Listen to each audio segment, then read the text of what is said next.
Crash course series के अंतर्गत हम लोग पढ़ रहे हैं यूनिट 5 और आज का हमारा चैप्टर है चैप्टर 20 लोकोमोशन एंड मूवमेंट। इस चैप्टर के अंतर्गत हम लोग पढ़ेंगे टाइप्स ऑफ मूवमेंट के बारे में, मसल्स के बारे में, स्केलेटल सिस्टम के बारे में, जॉइंट्स के बारे में और क्या क्या डिसऑर्डर्स होते हैं मस्कुलर और स्केलेटल सिस्टम के। इस चैप्टर के अगर हम वेटेज की बात करें तो 1 to 2 क्वेश्चंस पूछे जाते हैं इस चैप्टर से। स्पेशली जो क्वेश्चन आता है वो जॉइंट्स को लेके आता है या फिर जो है वो स्लाइडिंग फिलामेंट थ्योरी जो है मसल कंट्रैक्शन की, वहाँ से क्वेश्चंस पूछे जाते हैं। तो चलिए स्टार्ट करते हैं लोकोमोशन एंड मूवमेंट। मूवमेंट के बारे में अगर हम बात करें तो मूवमेंट जो है वो एक सिग्निफिकेंट फीचर है सभी लिविंग बींग्स का, सभी लिविंग ऑर्गेनिजम्स का। एनिमल्स और प्लांट्स सभी में वाइड रेंज ऑफ मूवमेंट्स देखने को मिलते हैं। जैसे प्रोटोप्लाज्म की स्ट्रीमिंग हो गई यूनिसेलुलर ऑर्गेनिजम्स में, जैसे अमीबा, ये बहुत ही सिंपल फॉर्म ऑफ मूवमेंट है। इसके बाद movement of cilia, flagella, tentacles. Cilia, flagella और टेंटेकल्स का जो मूवमेंट है वो बहुत सारे ऑर्गेनिजम्स में देखने को मिलता है। ह्यूमन बींग्स जो है क्या क्या कर सकते हैं, लिम्स मूव कर सकते हैं, जॉ, आईलिड, टंग, इन सब को मूव कर सकते हैं। कुछ ऐसे भी मूवमेंट होते हैं जिनकी वजह से प्लेस चेंज होता है, ये लोकेशन चेंज होती है। ऐसे वॉलंटरी मूवमेंट्स को बोला जाता है locomotion. Walking, running, climbing, flying, swimming, ये सभी जो है वो some sort of locomotory movements हैं। लोकोमोटरी स्ट्रक्चर्स जो है need to be different from those affecting other types of movement. तो लोकोमोटरी स्ट्रक्चर्स को डिफरेंट होने की आवश्यकता नहीं है। जो बाकी दूसरे मूवमेंट्स हैं, लोकोमोटरी स्ट्रक्चर्स भी डिफरेंट नहीं होते हैं, उनके जैसे ही होते हैं। जैसे हम पैरामीशियम की बात करें, जो सीलिया है वो मूवमेंट ऑफ फूड कराता है साइटोफेरिंक्स से और लोकोमोशन में भी हेल्पफुल होता है। हाइड्रा के बारे में हम बात करें, हाइड्रा जो अपने टेंटिकल्स को प्रे को कैप्चर करने के लिए यूज़ करता है और इसके अलावा लोकोमोशन के लिए भी उन्हीं को यूज़ करता है। We use limbs for change in body postures. हम लिम्स का इस्तेमाल करते हैं बॉडी पोस्चर को चेंज करने के लिए और लोकोमोशन के लिए भी उन्हीं स्ट्रक्चर्स का यूज़ होता है। जो हमने ऊपर अभी ऑब्जर्वेशंस सजेस्ट किए या पढ़े, वो यही सजेस्ट करते हैं कि जो मूवमेंट हैं, लोकोमोशन हैं, इनको अलग अलग स्टडी नहीं किया जा सकता, ये दोनों लिंक्ड होते हैं। और ऐसा स्टेट करते हैं कि सभी लोकोमोशन जो है वो मूवमेंट होते हैं, लेकिन सभी मूवमेंट्स लोकोमोशन नहीं होते हैं। क्योंकि ऐसा ज़रूरी नहीं है सभी मूवमेंट से आपकी जो पोजीशन चेंज है, लोकेशन चेंज हो। केवल वही मूवमेंट लोकोमोशन होते हैं जिसमें लोकेशन चेंज हो रही हो। तो इस तरीके से कहा जा सकता है कि सभी लोकोमोशंस मूवमेंट होते हैं, लेकिन सभी मूवमेंट्स लोकोमोशन नहीं होते। जो मेथड ऑफ लोकोमोशन की बात है, एनिमल्स के द्वारा जो परफॉर्म किए जाते हैं, वो उनके हैबिटेट पर डिपेंड करते हैं या फिर सिचुएशन की क्या डिमांड है। हालांकि जो लोकोमोशन है जनरली किस काम के लिए होता है, तो for search of food, shelter, mate and suitable breeding ground and favourable climatic conditions and to escape from enemies और प्रीडेटर्स।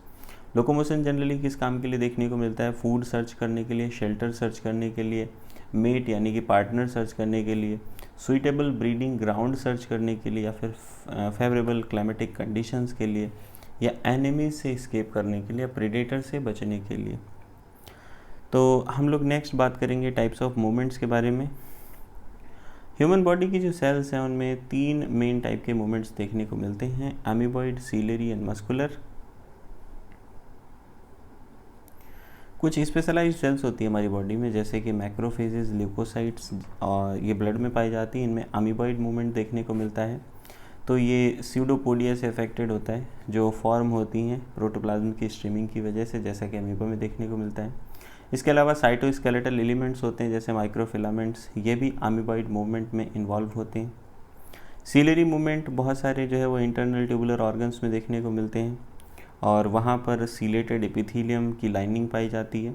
जो कोऑर्डिनेटेड मूवमेंट होता है सीलिया का ट्रैकिया में, वो डस्ट पार्टिकल्स को रिमूव करने में हेल्प करता है। इसके अलावा कुछ फॉरेन सब्सटेंसेस जो इनहेल हो जाते हैं एटमॉस्फेरिक एयर के साथ, उनको भी रिमूव करने का काम करता है। ओवा का जो पैसेज है फीमेल रिप्रोडक्टिव ट्रैक्ट में, ये भी फैसिलिटेटेड होता है सीलरी मूवमेंट से।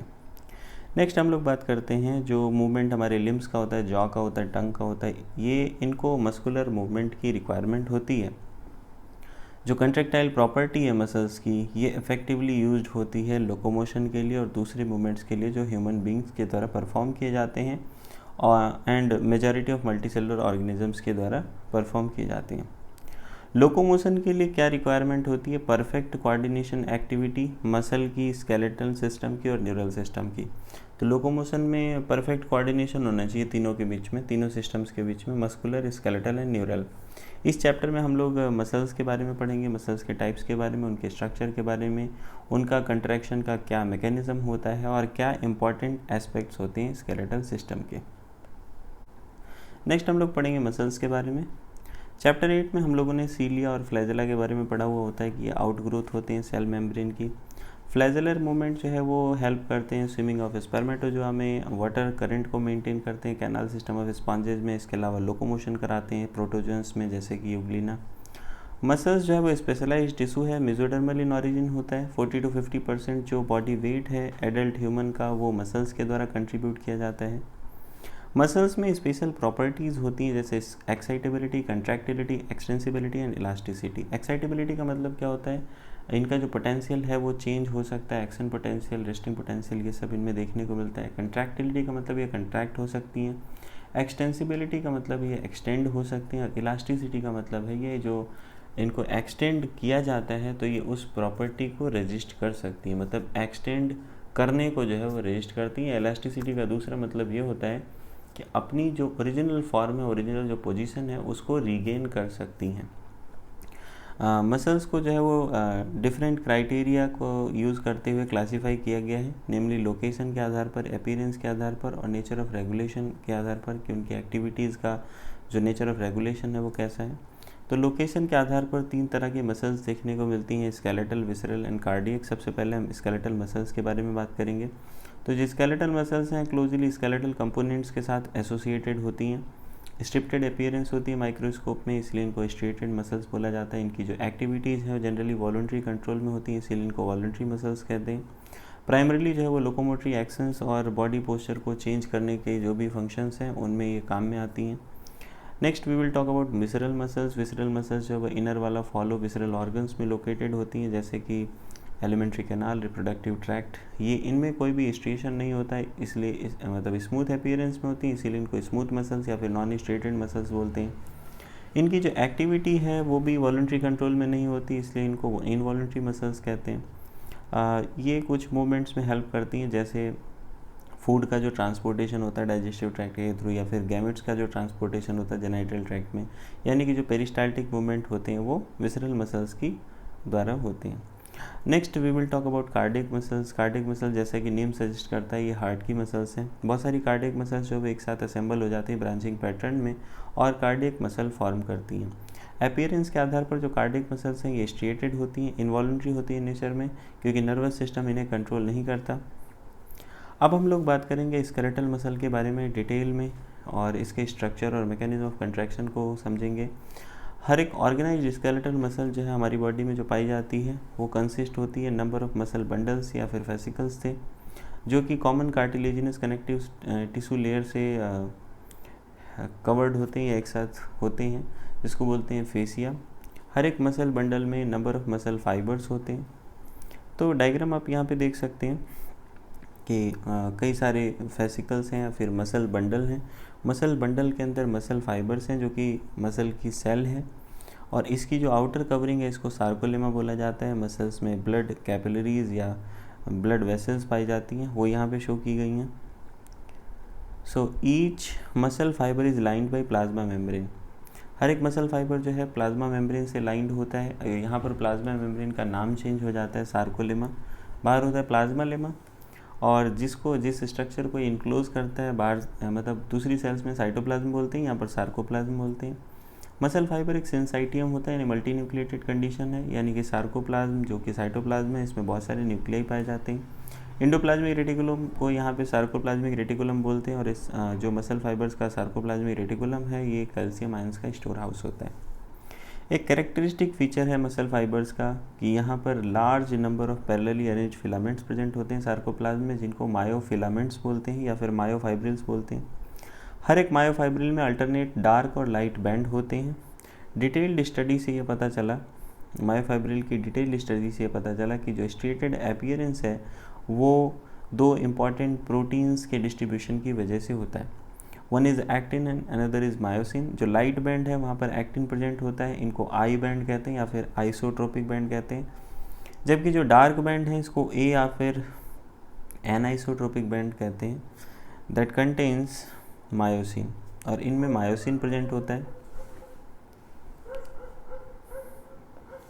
दोनों ही प्रोटीन जो है वो रॉड लाइक स्ट्रक्चर्स में अरेंज होती हैं, जो कि पैरेलल होते हैं एक दूसरे के, और लॉन्गिट्यूडनल एक्सिस के भी पैरेलल होते हैं। जो लेंथ के अलोंग जो एक्सिस है मायोफाइब्रिल्स के, उसके भी पैरेलल होते हैं।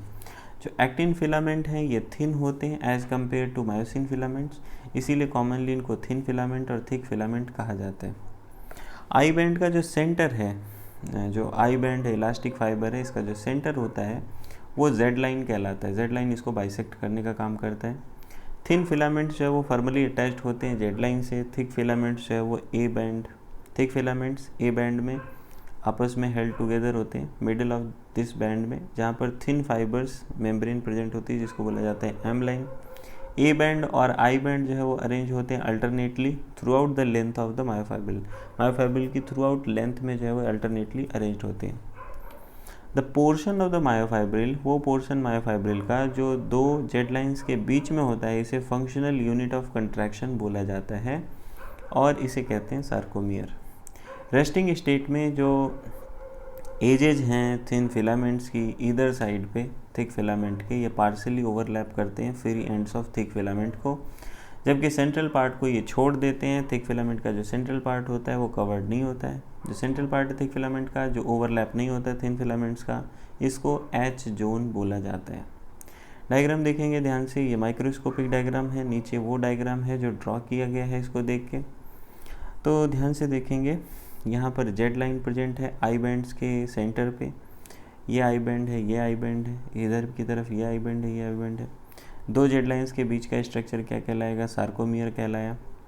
ये बीच में क्या है? ए बैंड है जो कि थिक फिलामेंट है। थिक फिलामेंट का वो पोर्शन जो ओवरलैप नहीं हो रहा है, ए जो एच जोन कहलाता है। ए बैंड आपने देखा, आई बैंड आपने देख लिया। तो ये डायग्रामेटिक रिप्रेजेंटेशन है एनाटॉमी ऑफ मसल फाइबर, जिसमें सार्कोमियर शो किया गया है। और बी यानी कि जो दो जेड लाइंस के बीच की डिस्टेंस है उसको सार्कोमियर कहते हैं। Next we will talk about structure of contractile proteins. Contractile proteins का जो स्ट्रक्चर है वो कैसा होता है? हर एक एक्टिन फिलामेंट यानी कि थिन फिलामेंट जो है वो दो एफ फिलामेंटस एक्टिन से मिलके बना होता है, जो कि हेलिकली वुंड होते हैं एक दूसरे पे। जो एफ एक्टिन है ये पॉलीमर होता है मोनोमर जी एक्टिन्स का, ये ग्लोबुलर एक्टिन्स का। दो फिलामेंट जो दूसरी प्रोटीन के हैं जिनको बोलते हैं ट्रोपोमायोसिन, ये भी एफ एक्टिन के साथ साथ रन करते हैं थ्रू आउट इट्स लेंथ। जो एक कॉम्प्लेक्स प्रोटीन है ट्रोपोनिन, ये डिस्ट्रीब्यूटेड होता है रेगुलर इंटरवल्स पे ट्रोपोमायोसिन पे। और रेस्टिंग स्टेट में जो सब यूनिट है ट्रोपोनिन का, वो एक्टिव साइट जो होती है मायोसिन के लिए एक्टिन फिलामेंट्स पे, उसको कवर करने का काम करता है, उसको मास्क करने का काम करता है। डायग्राम आप यहाँ पे देख सकते हैं। इस डायग्राम के हम लोग बात कर रहे थे बेसिकली। तो ये ट्रोपोनिन है, ये ट्रोपोमायोसिन है, ये एफ एक्टिन्स हैं। तो आप देख सकते हैं ये जो दो फिलामेंट हैं हेलिकली रन करते हैं। इसके बाद जो ट्रोपोमायोसिन का फिलामेंट है वो रन करता है। बीच बीच में कुछ प्रोटीन स्ट्रक्चर्स पाए जाते हैं जिनको बोलते हैं ट्रोपोनिन। और ट्रोपोनिन जो है वो जो एक्टिव साइट है, एक्टिव बाइंडिंग साइट है मायोसिन के लिए एक्टिन फिलामेंट पे, उसको कवर करने का काम करते हैं। नेक्स्ट हम बात कर रहे हैं मायोसिन फिलामेंट के बारे में। हर एक मायोसिन जो थिक फिलामेंट है ये भी पॉलीमराइज्ड प्रोटीन होती है। बहुत सारे मोनोमरिक प्रोटीन्स इसको फॉर्म करते हैं जिनको बोलते हैं मीरोमायोसिन्स। फिगर 20.3b हम लोग देखेंगे अभी। ये थिक फिलामेंट बनाते हैं। हर एक मीरोमायोसिन में दो कंपोनेंट होते हैं, दो इम्पॉर्टेंट पार्ट हैं। एक ग्लोबुलर हेड होता है, एक शॉर्ट आर्म होती है, एक टेल होती है। पहले वाले को बोलते हैं हैवी मीरोमायोसिन और बाद वाले को बोलते हैं लाइट मीरोमायोसिन। तो हेड वाले को क्या बोलेंगे? ग्लोबुलर हेड जो होता है वो हैवी मीरोमायोसिन का हो गया, और जो बाद वाला है उसको बोलते हैं लाइट मीरोमायोसिन। जो HMM है, HMM वाला कंपोनेंट है वो हेड और शॉर्ट आर्म बनाता है, और ये प्रोजेक्ट करता है, ये बाहर की तरफ निकला होता है रेगुलर इंटरवल्स पे, रेगुलर डिस्टेंस पे, रेगुलर मतलब एक फिक्स्ड एंगल पे सरफेस से। और सरफेस किसकी होती है, पॉलीमराइज्ड मायोसिन फिलामेंट की होती है, जिसको क्रॉस आर्म बोला जाता है। ग्लोबुलर हेड पे एक्टिव एटीपेज एंजाइम होता है और यहाँ पर बाइंडिंग साइट होती है एटीपी के लिए और एक्टिव साइट होती है एक्टिन के लिए। तो ध्यान से देखेंगे, ये डायग्राम दिखाया गया है मीरोमायोसिन का। तो ये फिलामेंट्स होते हैं और ये HMM का बना होता है, हैवी मीरोमायोसिन का हेड होता है, ये क्रॉस आर्म है। यहाँ पर एक्टिन बाइंडिंग साइट होती हैं, इसके अलावा एटीपी बाइंडिंग साइट्स भी होती हैं। अब हम लोग समझते हैं मैकेनिज्म ऑफ मसल कंट्रैक्शन, कि मसल का कंट्रैक्शन कैसे होता है। मैकेनिज्म ऑफ मसल कंट्रैक्शन जो है वो बेस्ट एक्सप्लेन किया जाता है स्लाइडिंग फिलामेंट थ्योरी के द्वारा, जो ये कहता है कि कंट्रैक्शन ऑफ मसल फाइबर तब होता है जब थिन फिलामेंट्स जो है वो थिक फिलामेंट्स के ऊपर स्लाइड करते हैं। सो मसल कंट्रैक्शन इनिशिएट कहाँ से होता है? मसल कंट्रैक्शन तब इनिशिएट होता है जब एक सिग्नल जो है वो CNS से भेजा जाता है मोटर न्यूरॉन के द्वारा। मोटर न्यूरॉन जो है वो मसल फाइबर से कनेक्ट होता है और कॉन्स्टिट्यूट करता है मोटर यूनिट। जो जंक्शन होता है मोटर न्यूरॉन और सार्कोलेमा ऑफ मसल फाइबर के बीच में, इसको बोलते हैं न्यूरोमस्कुलर जंक्शन या फिर मोटर एंड प्लेट। एक न्यूरल सिग्नल जो है इस जंक्शन पर जब पहुंचता है तो न्यूरोट्रांसमीटर रिलीज़ करता है, कॉमनली होता है एसिटाइल कोलिन, जो कि एक्शन पोटेंशियल जनरेट करता है सार्कोलेमा पे, और ये स्प्रेड कर जाता है थ्रू द मसल फाइबर्स और कैल्शियम आयंस को रिलीज़ करता है सार्कोप्लाज्म से। मतलब सार्कोप्लाज्म में कैल्शियम आयंस की रिलीज़ कॉज करता है। कहाँ से रिलीज़ होते हैं कैल्शियम आयन? सार्कोप्लाज्मिक रेटिकुलम से रिलीज़ होते हैं। कैल्शियम लेवल जब इंक्रीज़ कर जाता है तो क्या होता है, जो कैल्शियम है वो ट्रोपोनिन के सब यूनिट के साथ बाइंड कर जाता है जो एक्टिन फिलामेंट्स पर है। इस तरीके से मास्किंग को रिमूव कर देता है। जो एक्टिव साइट और मायोसिन के लिए जो साइट थी एक्टिन फिलामेंट्स पर, उसकी मास्किंग को रिमूव कर देता है। अब होता क्या है, एनर्जी का यूटिलाइज़ करते हुए एटीपी हाइड्रोलिसिस से जो एनर्जी रिलीज़ हुई है उसको यूटिलाइज़ करते हुए मायोसिन का जो हेड है वो एक्सपोज्ड एक्टिव साइट्स जो एक्टिन पर हैं उसके साथ जुड़ के क्रॉस ब्रिज फॉर्म कर लेता है। तो देख सकते हैं यहाँ डायग्राम में एक्टिन फिलामेंट है, यहाँ पे ये मायोसिन फिलामेंट है। यहाँ पर एटीपी जो है वो इस्तेमाल होता है, ब्रेक हो गया एटीपी एडीपी और फॉस्फेट में, और इस तरीके से जो है वो यहाँ पर मायोसिन हेड ने क्रॉस ब्रिज फॉर्म कर लिया, फॉर्मेशन ऑफ क्रॉस ब्रिज हो गया। और फर्दर जो है वो स्लाइडिंग होती है या फिर रोटेशन होता है। अब फिर ये बॉन्ड कैसे ब्रेक होगा उसको हम बोलेंगे ब्रेकिंग ऑफ क्रॉस ब्रिज। तो वो अभी कंट्रैक्शन का फिनोमेनन पढ़ते हैं, फिर रिलैक्सेशन का भी पढ़ेंगे। तो this pulls the attached actin filaments toward the centre of A band. तो ये जो क्रॉस ब्रिज फॉर्म हो जाता है ये एक्टिन फिलामेंट्स को सेंटर ऑफ ए बैंड की तरफ खींचता है। तो जेड लाइन अटैच्ड है एक्टिन्स के साथ, ये भी पुल्ड हो जाता है। तो इस तरीके से सार्कोमेयर की शॉर्टनिंग हो जाती है और प्रोसेस कहलाता है कंट्रैक्शन। तो ये क्लियर हो गया एबव स्टेप्स से, जब मसल की शॉर्टनिंग हो रही है यानी कि कंट्रैक्शन हो रहा है तो आई बैंड की जो लेंथ है वो रिड्यूस हो जाती है, ए बैंड अपनी लेंथ रिटेन करता है, उतना ही रहता है। और जो मायोसिन है वो एडीपी और इनऑर्गेनिक फॉस्फेट रिलीज़ कर देता है और रिलैक्स्ड स्टेट में चला जाता है। अब क्या होता है, एक नया एटीपी बाइंड कर जाता है और क्रॉस ब्रिज टूट जाता है और एटीपी जो है वो फिर से हाइड्रोलाइज होता है मायोसिन हेड के द्वारा। और जो साइकिल है क्रॉस ब्रिज फॉर्मेशन का, ये फॉर्मेशन एंड ब्रेकेज का, ये रिपीटेड होता है जिससे फर्दर स्लाइडिंग होती है। यानी कि जैसे आपने मसल जो है वो स्केलेटल मसल्स का मूवमेंट हम रेगुलेट कर सकते हैं, उसको थोड़ा सा कंट्रैक्ट किया, फिर थोड़ा और। तो इस तरीके से जब आप फर्दर कंट्रैक्ट करते हैं तो फर्दर स्लाइडिंग होती है और ये प्रोसेस कंटिन्यू रहता है। कब तक? जब तक कैल्शियम आयंस जो है वो सार्कोप्लाज्मिक सिस्टर्नी में, सार्कोप्लाज्मिक रेटिकुलम में वापस पंप नहीं हो जाते। जब तक एक्टिन फिलामेंट्स की मास्किंग नहीं हो जाती तब तक कंट्रैक्शन वाली स्थिति बनी रहती है। और जब कैल्शियम आयंस जो है वो वापस सार्कोप्लाज्मिक सिस्टर्नी में या सार्कोप्लाज्मिक रेटिकुलम में पंप हो जाते हैं तो एक्टिन फिलामेंट्स की जो मास्किंग है मतलब एक्टिन फिलामेंट्स फिर से मास्क हो जाते हैं।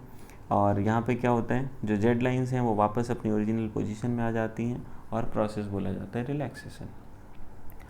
तो क्लियर हुआ, जब कंट्रैक्शन हुआ था तो जो मायोसिन का हेड है वो एक्टिन के साथ बाइंड कर जाता है, क्रॉस ब्रिज फॉर्म करता है और फर्दर जब स्लाइडिंग करनी होती है, जो मसल है वो फर्दर कंट्रैक्ट करती है, तो जो bond breakage and making and breaking का जो प्रोसेस है वो बार बार रिपीट होता है, और वो जो ए बैंड है आई बैंड जो ए बैंड है वो आई बैंड को और अंदर की तरफ खींचता है।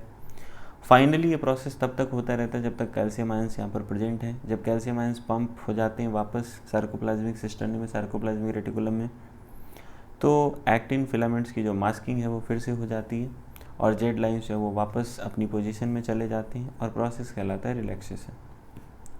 देखेंगे डायग्राम के माध्यम से यहाँ पे शो किया गया है कि क्या होता है स्लाइडिंग फिलामेंट थ्योरी के दौरान, क्या होता है मसल कंट्रैक्शन के दौरान, इसको हम लोग समझेंगे। ये रिलैक्स्ड मसल है और यहाँ पे कंट्रैक्शन स्टार्ट होते हैं। रिलैक्स्ड मसल में आप देख सकते हैं 2 जेड लाइन्स हैं, मतलब 3 जेड लाइन्स यहाँ पे शो करी गई, यानी कि 2 सार्कोमियर को हम लोग एक साथ स्टडी कर रहे हैं। एच जोन है, ये ए बैंड है, आई बैंड है, सबकी आप पोजीशन देख सकते हैं। जब कंट्रैक्शन स्टार्ट होता है, कंट्रैक्टिंग होता है, तो क्या होता है, जो 2 जेड लाइन्स के बीच की डिस्टेंस है वो कम हो जाती है। ए बैंड अपनी लेंथ रिटेन रखता है, एच जोन कम हो जाता है, और मैक्सिमली कंट्रैक्टेड का मतलब ये है कि ए बैंड की जो टोटल लेंथ है, आई बैंड आपस में ओवरलैप कर जाते हैं, ए बैंड अभी भी अपनी लेंथ रिटेन करता है, जेड लाइन्स के जो बीच की डिस्टेंस है वो मिनिमम हो जाती है इस केस में, और ये 2 सार्कोमियर्स के कंट्रैक्शन को शो किया गया है यहाँ पे। क्लियर हुआ? जब मैक्सिमली कंट्रैक्टेड होगा तो आई बैंड एक दूसरे को ओवरलैप कर जाएंगे, ए बैंड उतना ही रहेगा, और दोनों जेड लाइन्स के बीच की जो डिस्टेंस है वो मिनिमम हो जाएगी। नेक्स्ट हम लोग बात करते हैं कि रिएक्शन टाइम कितना होता है मसल फाइबर्स का। तो रिएक्शन टाइम जो है वो डिफरेंट मसल्स का अलग अलग होता है, ये वेरी करता है। रिपीटेड एक्टिवेशन होता है अगर मसल्स का, तो वहाँ पर लैक्टिक एसिड का एक्युमुलेशन हो सकता है, क्योंकि ग्लाइकोजन का एनारोबिक ब्रेकडाउन होता है, जिसकी वजह से फटीग होता है। मसल में red coloured oxygen storing pigment पाया जाता है, जिसको बोलते हैं मायोग्लोबिन। मायोग्लोबिन का कंटेंट जो है वो कुछ मसल्स में ज़्यादा होता है, इसी वजह से इनको रेड अपीयरेंस प्रोवाइड होता है। ऐसी मसल्स को रेड फाइबर्स बोला जाता है।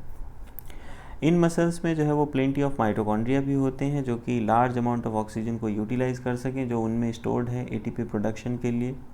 ये मसल्स जो है वो इसीलिए एरोबिक मसल्स कहलाती हैं। जबकि दूसरी तरफ कुछ मसल्स ऐसी भी हैं जहाँ पर बहुत ही कम क्वांटिटी में मायोग्लोबिन पाया जाता है, ये पेल या वाइटिस कलर की होती हैं, ये वाइट फाइबर्स कहलाते हैं।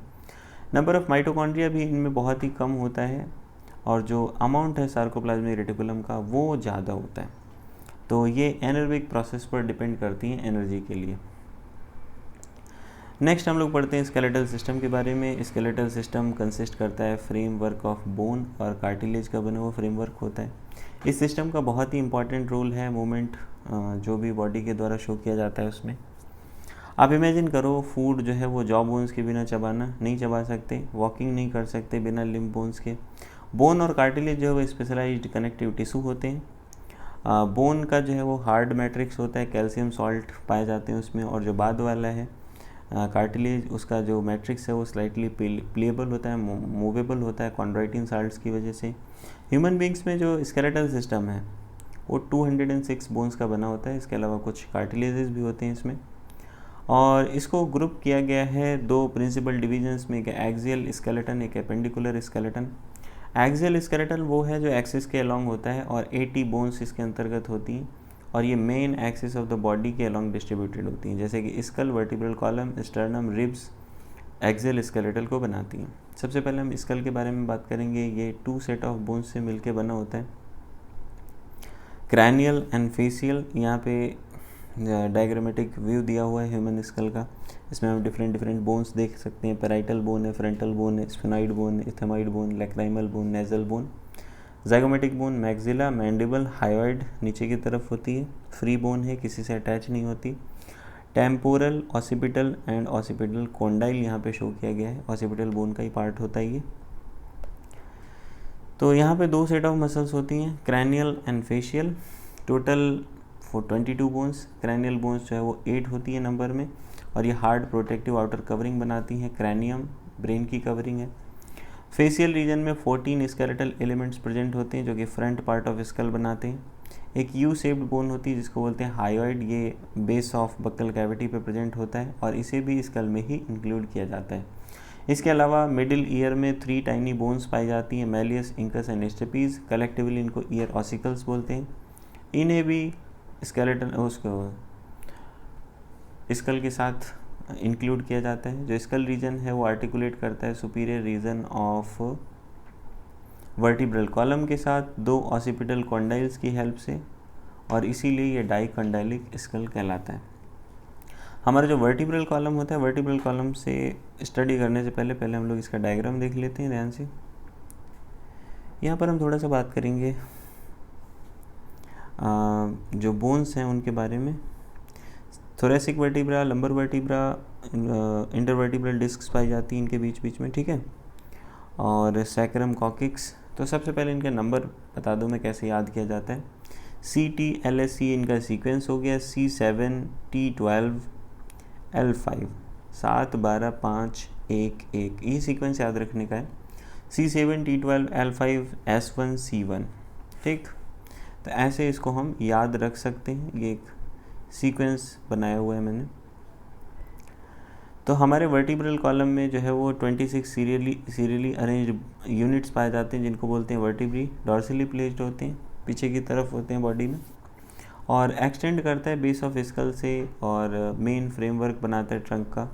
हर एक वर्टिब्रा में जो है वो एक सेंट्रल हॉलो पोर्शन होता है जिसको न्यूरल कैनाल बोलते हैं, जिसके थ्रू स्पाइनल कॉर्ड पास करता है। जो फर्स्ट वर्टिब्रा है एटलस कहलाता है, ये आर्टिकुलेट करता है ऑसिपिटल कंडाइल्स के साथ। वर्टिब्रल कॉलम जो है वो डिफरेंशिएटेड होता है सर्वाइकल, थोरेसिक, लंबर, सैक्रल, जो कि फ्यूज्ड हो जाती हैं, कॉक्सियल फ्यूज्ड हो जाती हैं। तो पहले इनमें बोन्स का नंबर ज़्यादा होता है, लेकिन एडल्ट के केस में फ्यूज्ड हो जाती हैं। C7T12 L5 S1 C1। और ये कहाँ से स्टार्ट होते हैं? ये स्कल की तरफ से स्टार्ट होते हैं, तो इसको इसी सीक्वेंस में आपको याद रखना होता है। जो नंबर ऑफ सर्वाइकल वर्टिब्रा है वो लगभग सभी मेमल्स में 7 ही होता है, ह्यूमन बींग्स में भी 7 ही होता है। सवाल पूछा जाता है ना जिराफ में कितने होंगे, जिराफ में भी 7 ही होते हैं। वर्टिब्रल कॉलम जो है वो स्पाइनल कॉर्ड को प्रोटेक्ट करने का काम करता है, ये हेड को सपोर्ट करता है और रिब्स के लिए पॉइंट ऑफ अटैचमेंट प्रोवाइड करता है। इसके अलावा बैक का जो मस्कुलेचर है उसको भी पॉइंट ऑफ अटैचमेंट प्रोवाइड कराता है। स्टर्नम के बारे में बात करें, स्टर्नम एक फ्लैट बोन होता है, ventral mid line of thorax पे प्रेजेंट होता है। फिर हम रिब्स के बारे में बात कर रहे हैं। रिब्स जो है वो 12 पेयर्स होती है नंबर में। रिब्स से रिलेटेड फिर हम एक छोटी सी बात करेंगे, यहाँ पे इनको याद रखने की एक छोटी सी ट्रिक है, ठीक है, उसके बारे में बात कर रहे हैं। वो ट्रिक क्या है देखेंगे। ट्रू रिब्स होती हैं 7, फॉल्स रिब्स होती हैं 3 पेयर्स, और ये 2, 7 3 2, ये एक मैजिकल नंबर है जिसको आप याद रखेंगे 732। 7 pairs true ribs, 3 pairs false ribs and 2 pairs floating ribs. Okay, तो ये याद करने का तरीका हो गया। रिब के बारे में हम लोग बात कर रहे हैं, तो हर एक रिब जो है वो एक थिन फ्लैट बोन होती है जो कि डॉर्सली कनेक्टेड होती है वर्टिब्रल कॉलम से, और आगे की तरफ ये स्टर्नम से कनेक्टेड होती है, वेंट्रली स्टर्नम से कनेक्टेड होती है। 2 आर्टिकुलेशन सरफेस होते हैं यहाँ पे इसके डॉर्सल एंड पे, और इसीलिए इसको बाईसिफेलिक बोला जाता है, 2 हेडेड। 2 आर्टिकुलेशन सरफेस है, इसीलिए इसको बाईसिफेलिक बोलते हैं। फर्स्ट 7 पेयर ऑफ रिब्स जो है इनको ट्रू रिब्स बोला जाता है। डॉर्सली यानी पीछे की तरफ ये थोरेसिक वर्टिब्रे से अटैच्ड होते हैं, और वेंट्रली जो है वो स्टर्नम से अटैच्ड होते हैं हाइलाइन कार्टिलेज की हेल्प से। जो 8th 9th और 10th पेयर है रिब्स का, ये डायरेक्टली आर्टिकुलेट नहीं करते स्टर्नम के साथ, बल्कि ये 7th रिब के साथ ज्वाइन कर जाते हैं हाइलाइन कार्टिलेज की हेल्प से। तो इनको वर्टिब्रोकॉन्ड्रल फॉल्स रिब्स कहते हैं। और जो लास्ट वाले 2 पेयर हैं 11 एंड 12, ये आगे की तरफ कनेक्टेड ही नहीं होते, पीछे की तरफ तो कनेक्टेड होते हैं, आगे की तरफ कनेक्टेड ही नहीं होते, इसलिए इनको फ्लोटिंग रिब्स कहा जाता है। थोरेसिक वर्टिब्री, रिब्स और स्टर्नम जो है वो एक साथ मिलकर रिब केज बनाते हैं। रिब केज जो है वो लंग्स को प्रोटेक्ट करने का काम करता है, और जो बहुत सारे जो विसरल ऑर्गन्स हैं उनको प्रोटेक्ट करने का काम करता है। तो यहाँ पे आप देख सकते हैं ट्रू रिब्स 1 to 7, 8 9 10 जो है वो 7th वाले से ही अटैच्ड होते हैं, और 11 12 किसी से अटैच नहीं होते, तो इनको फ्लोटिंग रिब्स बोला जाता है। ओके, हम लोग आगे बात कर रहे हैं उन बोन्स के बारे में जो लिम्स में पाई जाती हैं, along with their girdles constitute करते हैं पेंडिकुलर स्केलेटन। हर एक लिम्ब में जो है वो 30 बोन्स पाई जाती हैं। हैंड के बोन्स की बात करें तो 4 लिम्बी में कौन कौन सी बोन्स हैं? Humerus, radius and ulna ulna के बाद हैं कार्पेल्स, रिस्ट बोन्स 8 होती है नंबर में, मेटाकार्पेल्स, पाम बोन्स 5 होती है नंबर में, फैलेंजेस डिजिट्स 14 होती है नंबर में। फिगर देख लेते हैं यहाँ पे, देखो ध्यान से। जो क्लैविकल और स्कैपुला है ये पेक्टोरल गर्डल के अंतर्गत आता है। ये टोटल 4 बोन्स होती हैं, एक साइड 2 बोन्स होती हैं, अभी उसके बारे में भी हम लोग पढ़ेंगे। और जो हैंड की बोन्स है mainly humerus 1, radius 1, ulna 1, carpal 8, metacarpal 5, phalanges 14 होती हैं। तो टोटल कितना हो जाता है, 30 बोन्स यहाँ पे प्रेजेंट होती हैं। सो लेट अस सी हाइंड लिम्ब की बोन्स को भी देख लेते हैं। यहाँ पर femur, thigh bone longest bone होती है, टिबिया, फिबुला, टार्सेल्स, एंकल बोन 7 होती है नंबर में, मेटाटार्सल 5 होती है नंबर में, डिजिट्स है वो 14 होती है नंबर में। और ये हाइंड लिम्स की बोन हो गई। एक स्पेशल सी बोन होती है कप शेप्ड बोन, पटेला, और ये नी के ऊपर वेंट्रली लोकेटेड होती है, नी को कवर करने का काम करती है, इसको नी कैप कहते हैं। तो देख लेते हैं लोअर लिम्ब की बोन्स को। यहाँ पे देखो ये कॉक्सल बोन है, इलियम इस्चियम प्यूबिस के फ्यूजन से बनती है। ये पेल्विक गर्डल में इंक्लूडेड होती है, और इसमें जो पेल्विक बोन्स होती हैं वो 2 होती हैं, 2 कॉक्सल बोन्स से मिलके बनी होती हैं। तो उसको हम लोग अभी आगे पढ़ेंगे। बात करते हैं हाइंड लिम्ब के बोन्स के बारे में। तो फीमर है, उसके बाद पटेला जो नी को कवर करने का काम करता है, फिर टिबिया, फिबुला, टार्सेल्स 7 होती है, मेटाटार्सेल्स 5, फेलेंजेस 14। एक बार फिर से ये बोन कितनी होती है, 30। Next we will talk about pectoral and pelvic girdle. तो पेक्टोरल और पेल्विक गर्डल की जो बोन्स हैं ये अपर और लोअर लिम्स को जो आर्टिकुलेशन है एक्सेल स्केलेटन के साथ, तो आर्टिकुलेशन में हेल्प करती हैं, ज्वाइन कर सकते हैं इनके साथ और मूवमेंट कर सकते हैं। हर एक जो गर्डल है वो 2 हाफ से मिलके बना होता है। तो each half of pectoral girdle में 2 बोन्स होती हैं, क्लैविकल और स्कैपुला। स्कैपुला के बारे में बात की जाए तो ये लार्ज ट्रायंगुलर फ्लैट बोन है जो कि डॉर्सल पार्ट पे प्रेजेंट होती है, थोरैक्स के डॉर्सल पार्ट पे होती है, 2nd और 7th रिब के बीच में पाई जाती है। इसके अलावा एक डॉर्सल फ्लैट ट्रायंगुलर बॉडी जो स्कैपुला की है, ये इस पर एक स्लाइटली एलिवेटेड रिज पाई जाती है जिसको बोलते हैं स्पाइन या स्पाइन ऑफ स्कैपुला। ये प्रोजेक्ट करता है फ्लैट एक्सपेंडेड प्रोसेस। इससे जो है वो एंड में जो लास्ट एंड होता है ना इसका, वहाँ पे एक फ्लैट एक्सपेंडेड प्रोसेस होता है जिसको बोलते हैं एक्रोमियन प्रोसेस। जो क्लैविकल है वो इसी एक्रोमियन प्रोसेस के साथ आर्टिकुलेट करता है। एक्रोमियन के ठीक नीचे एक डिप्रेशन होता है जिसको बोलते हैं ग्लिनॉइड कैविटी। ग्लिनॉइड कैविटी से जो है वो हेड ऑफ ह्यूमरस आर्टिकुलेट करता है, यहाँ के ज्वाइन करता है, और इस तरीके से शोल्डर ज्वाइंट फॉर्म होता है। क्लैविकल के बारे में बात करें तो हर एक क्लैविकल एक लॉन्ग सिलेंडर बोन होती है जिसमें 2 कर्वेचर्स देखने को मिलते हैं। इस बोन को कॉमनली कॉलर बोन बोला जाता है या फिर ब्यूटी बोन भी कहते हैं। पेल्विक गर्डल के बारे में हम बात करें तो pelvic girdle consist of 2 coxal bones, 2 coxal bones होती हैं, और हर एक कॉक्सल बोन जो है वो 3 बोन्स के फ्यूजन से बनती है, इलियम, इस्चियम एंड प्यूबिस। और जो पॉइंट ऑफ फ्यूजन है एबो बोन्स का, वहाँ पे कैविटी होती है जिसको बोलते हैं एसिटाबुलम कैविटी, और ये वही कैविटी है जहाँ से थाई बोन आर्टिकुलेट करती है। जो 2 हाफ्स हैं पेल्विक गर्डल के वो वेंट्रली यानी आगे की तरफ प्यूबिक सिम्फाइसिस बनाते हैं, आगे की तरफ जहाँ पे मिलते हैं वहाँ पे प्यूबिक सिम्फाइसिस बनाते हैं, और यहाँ पर फाइब्रस कार्टिलेज देखने को मिलता है। नेक्स्ट हम जॉइंट्स के बारे में बात करते हैं। तो जॉइंट्स जो है वो सभी मूवमेंट्स जो भी होते हैं हमारी बॉडी में, बोनी पार्ट्स के जितने भी मूवमेंट हैं उनमें उनके लिए बहुत ज़्यादा इसेंशियल होते हैं। लोकोमोटरी मूवमेंट जो हैं are no exceptions to this. Locomotory जो मूवमेंट्स हैं वो इसके एक्सेप्शन नहीं है। जॉइंट्स बेसिकली वो पॉइंट्स हैं जो 2 बोन के बीच में कंटैक्ट बनाते हैं, या 2 बोन्स के बीच में, या फिर कार्टिलेज और बोन के बीच में। जो फोर्स जनरेट होता है मसल्स के द्वारा वो मूवमेंट कराता है जॉइंट्स के थ्रू, और जॉइंट जो है वो एक फलक्रम के रूप में काम करता है। जो मूवेबिलिटी है इन जॉइंट्स पर वो वेरी करता है डिफरेंट फैक्टर्स पर। तो जॉइंट को क्लासीफाई किया गया 3 मेजर स्ट्रक्चरल फॉर्म में, नेमली फाइब्रस, कार्टिलेजिनस और साइनोवियल। फाइब्रस जॉइंट की हम बात करें तो फाइब्रस जॉइंट में कोई मूवमेंट देखने को नहीं मिलता, और इस टाइप का जो जॉइंट है वो फ्लैट स्कल बोन्स में देखने को मिलता है, एंड टू एंड फ्यूज होते हैं। Dense fibrous connective tissue present होता है यहाँ पे, और सूचर्स फॉर्म करता है, क्रैनियम बनाता है, यहाँ पे कोई मूवमेंट शो नहीं होता है किसी भी टाइप का। नेक्स्ट हम बात करते हैं कार्टिलेजिनस जॉइंट्स के बारे में। तो जो बोन्स इन्वॉल्व होती हैं यहाँ पर वो आपस में कार्टिलेज की हेल्प से ज्वाइंट होती हैं। और ऐसा जॉइंट कहाँ देखने को मिलता है? ऐसा जॉइंट जो है वो दो वर्टिब्राज के बीच में देखने को मिलता है, वर्टिब्रल कॉलम में, और ये लिमिटेड मूवमेंट को परमिट करता है।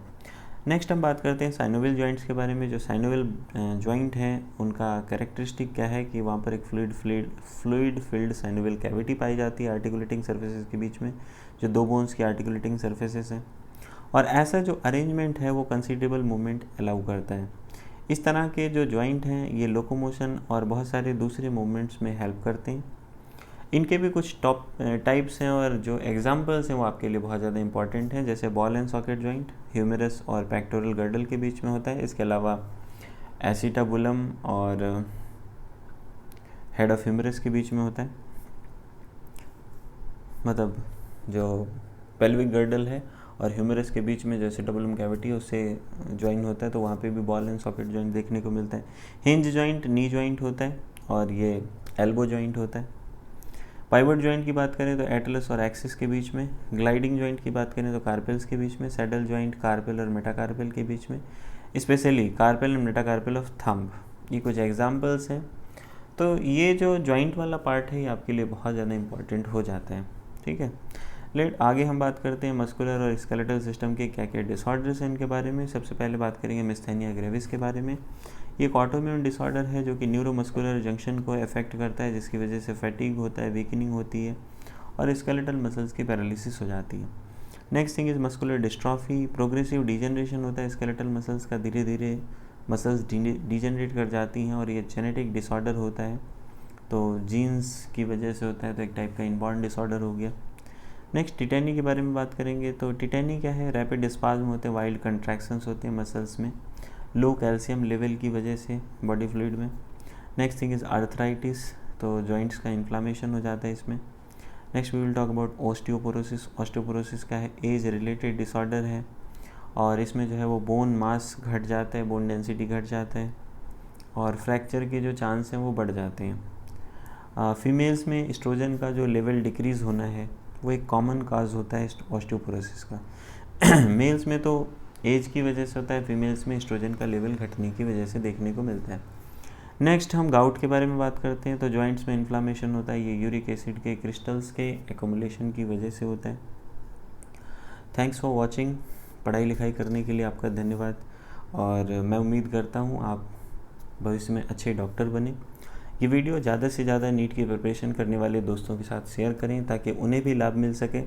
और अब आप यहाँ तक आ ही गए हैं इस जर्नी में तो चैनल को ज़रूर सब्सक्राइब करें ताकि आप 12th की सीरीज़ मिस ना कर सकें। बस 2 चैप्टर और उसके बाद हम लोग 12th का जो है वो क्रैश कोर्स स्टार्ट करेंगे, 12th रिवाइज़ करना स्टार्ट करेंगे। Again thanks for watching.